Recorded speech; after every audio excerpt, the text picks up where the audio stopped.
Welcome to Goodland Estate.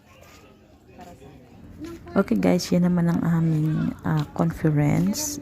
Last year pa yan actually.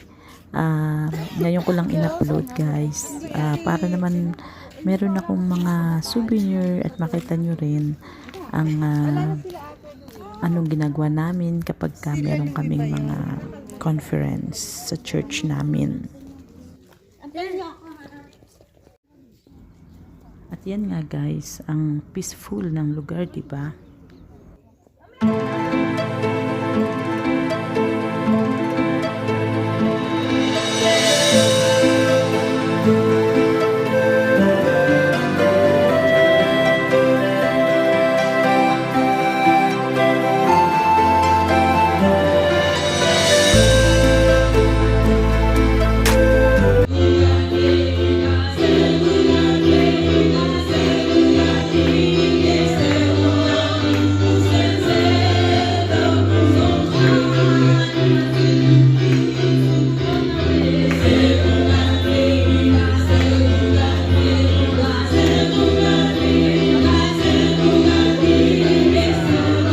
Now we have the kings. Who are the kings? It's David, the father of. Oh yeah, the kings should follow each other. You're right. Hey, I remember they were anointed by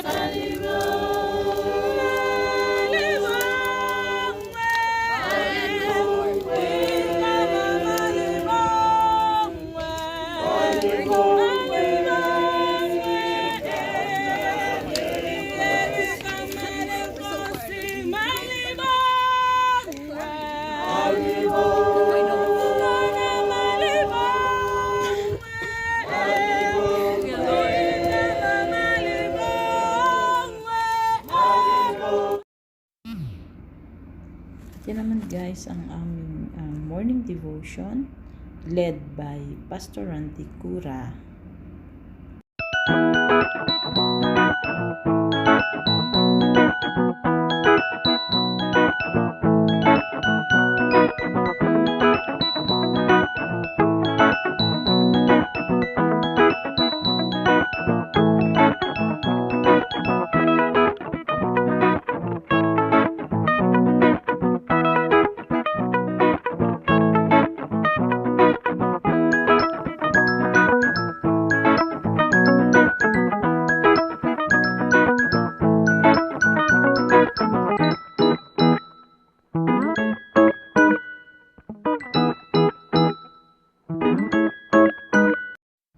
Okay, yan guys ang aming Bali Ministry.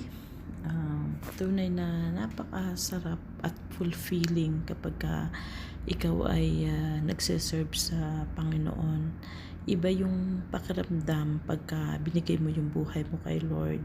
Kaya yan, kahit ako may sakit guys, talagang nandyan ako.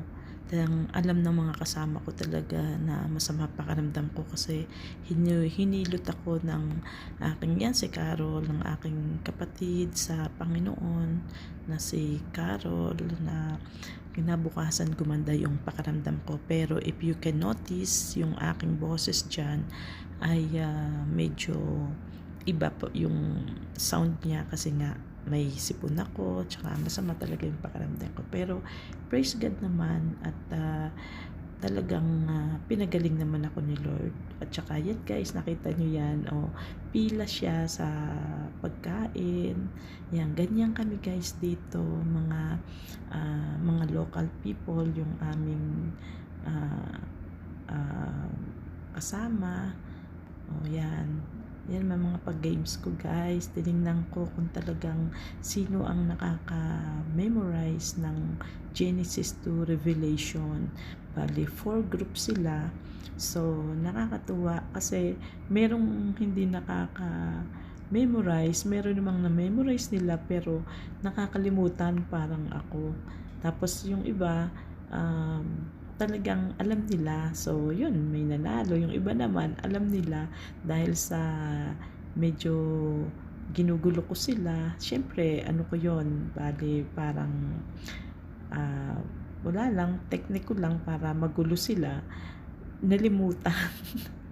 Ayan, yung group na yan. Gina Rizalin.